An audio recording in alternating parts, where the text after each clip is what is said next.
Okay friends, it's time to get started on replacing our transmission pan. Before we get underneath the vehicle, let's make our way over to the driver's side rear of the engine. You're going to find this red dipstick right here. This is the transmission dipstick. Go ahead and pull that right out of the tube. We're going to take a look at that fluid as it is. Now I'm going to wipe the stick with a nice clean rag, inspect that rag as well. That pretty much just tells me the condition of my fluid as it sits right now, which is very important to know. Now, of course, you want to inspect the dipstick itself, make sure it doesn't look like it's rotted or damaged in any way. Assuming this looks good, we can get underneath the front of the vehicle. Now, with the vehicle safely raised and supported, we're going to locate our transmission pan. That's located directly behind the engine. It's right here. Now, before we start doing anything, let's take a look at our new pan and compare it to the old pan. We essentially just want to make sure it has the same shape, and if you wanted to, you can count the bolt holes to make sure. Overall, taking a look at it, you should be able to compare it, and it should look right. Before we start taking anything down, you want to, of course, inspect the area and make sure you don't have any dirt or grime up above this area. Of course, when we have this apart, you don't want any dirt falling into it, especially when it's going back together with new fluid. Go ahead and clean it down.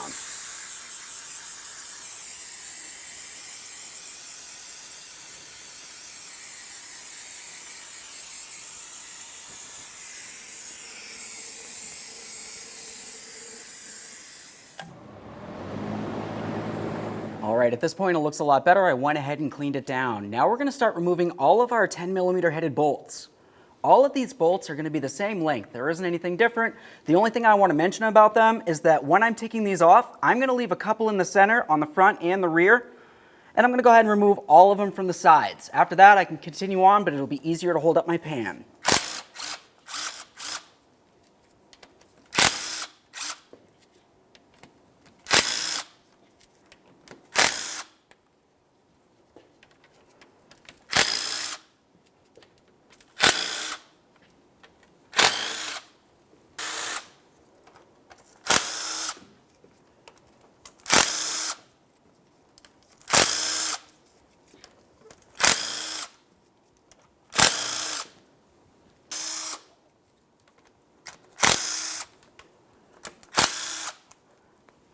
Now we only have 2 bolts left to remove. You can see that there's a little bit of fluid dripping out of this. At this point, you're going to want to pay attention to which way that you want the fluid to come out to. Either way, you need to make sure you have a nice collection bucket underneath it, so you're going to be able to recycle this fluid in the end.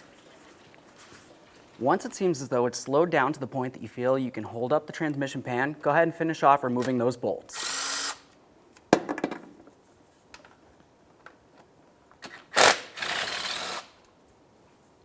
Carefully lower the transmission down away from your face. Finish draining that fluid and then set this aside. Now at this point, the next thing that I would typically do would be to replace this transmission filter in here. This process is basically just about replacing the pan, but it is something that's right there and it would make sense to do. When it comes time to cleaning up this area, when you do it, you only want to clean up along the areas that you can see here where the gasket's supposed to be, along those bolt holes.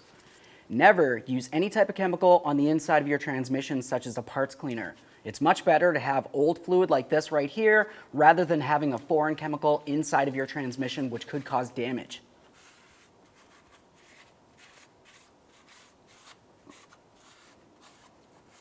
If you see any existing gasket still on the transmission, make sure you scrape it off with a flat blade razor.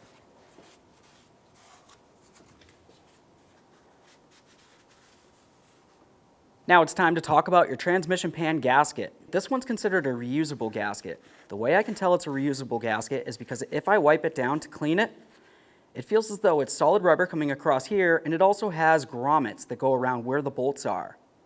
That essentially tells me that this gasket is considered reusable as long as after you clean it, you inspect it, and you make sure it doesn't look cracked or dry rotted in any way. It should be very flexible. So with all that said, I'm going to go ahead and clean down this gasket. If you didn't feel like cleaning it down, it does make sense to replace it otherwise. Now's a perfect time to give it a much better inspection. Just keep flexing on it. You want to make sure that it doesn't look dry and brittle. It's super important that your gasket doesn't leak, otherwise you're going to be taking it down to do it again when you have a leak driving down the road. Looking at the inside of your original transmission pan, you should see something that looks like this. This is a magnet, and what you want to do is carefully try to get it up and off of the transmission pan. Once you have it off of there, you want to give it a good inspection. What I'm looking for is to see if I can see any large chunks of metal. Large chunks of metal inside your transmission means your transmission is hurting and it needs some service. This one right here just has a small amount of debris. You can go ahead and wipe this down and clean it. And when you do that, of course, you want to inspect that as well. Now, this is just gray, which essentially is just small fragments. It's not anything that you should worry about. At this point, I would just continue cleaning this magnet. We'll get this pan out of the way and grab our new pan. At this point, I always make sure that I clean down the brand new pan, just in case something made its way inside during shipping. Now let's grab our magnet. Put your magnet in this area closest to the drain plug. We're getting to the point that we're going to install the pan and the gasket, but before we do that, we need to talk about the bolts. Inspect the threading, make sure all of your bolts are reusable. If they look like they're damaged, you need to go ahead and replace them. All right, now it's time to install our pan and our gasket. To do this, you're going to take your gasket, line it up with the pan, and put it directly behind it so all of your bolt holes line up. Now you can take this unit and put it up against the transmission, start in 2 of your bolts.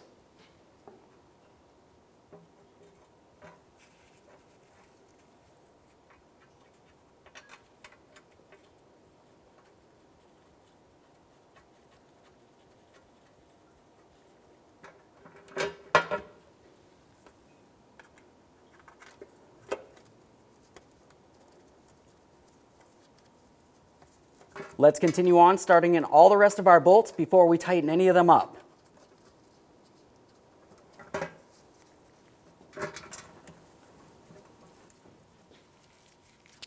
When you're putting in bolts, I always recommend doing it by hand to start them in so you don't strip them.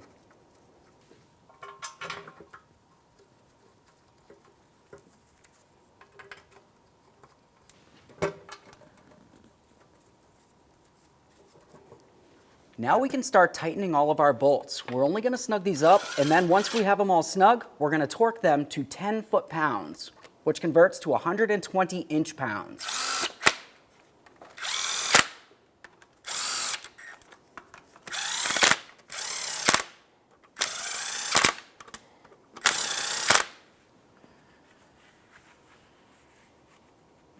Now we can torque all of these bolts.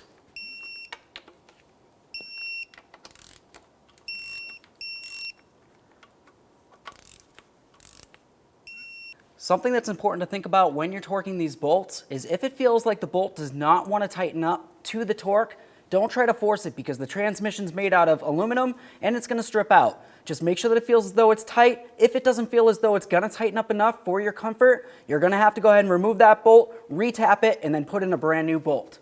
Make sure you torque this as well. Now's a good time to double check everything. Make sure all of your bolts are nice and tight. You definitely torqued your drain plug. After everything looks good, let's go ahead and clean down the area one last time to make sure it's clean from any of the residue from any oil.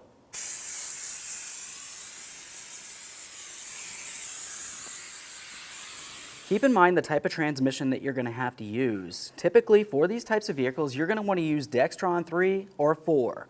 There's actually a technical update that puts it up to Dextron 6. If you wanted to and you didn't want to deal with any of that, you can just go ahead and use a synthetic universal fluid, universal synthetic. That's going to make sure that it covers everything, and if you are worried about it, you can of course read the back. The brand itself doesn't necessarily matter. I just want to make sure you're using the proper fluid in this. Also, it's important to mention you want to be in a flat level surface for this, so when we run the transmission in the end, you're going to know that you have the proper fluid level when you're checking it. We're going to make our way back over to the dipstick tube. Let's take a nice clean funnel. We'll stick it right in there. And that's going to make it so we can insert the proper amount of fluid. For this, we're going to start off with 4 quarts. We'll start up the vehicle and let it run for a short bit. We'll get back out here. We're going to check that fluid level, and more than likely we're going to have to add another quart, maybe quart and a half.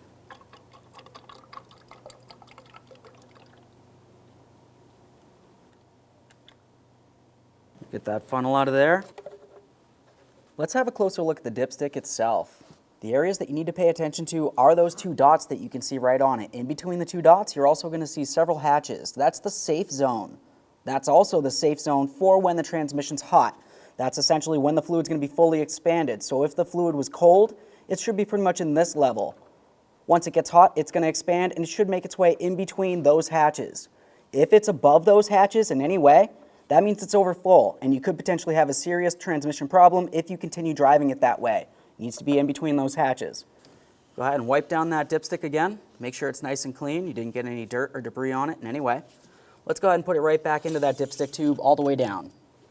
Now at this point, what I would want to do is hop inside the passenger compartment. I'm going to start up the car. I'm going to let it run for a little while. While this is running, I want to be paying attention to a couple different things. The sound of the engine in comparison to the transmission.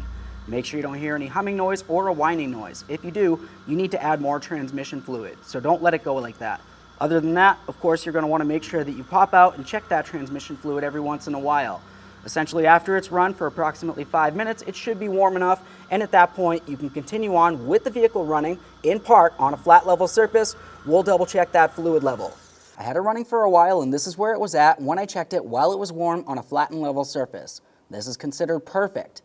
Now I want to go for a road test. When I come back from the road test, I'm going to go ahead and pull this out, recheck it, and if it's back inside this area, I know I should be good to go. Thanks for watching.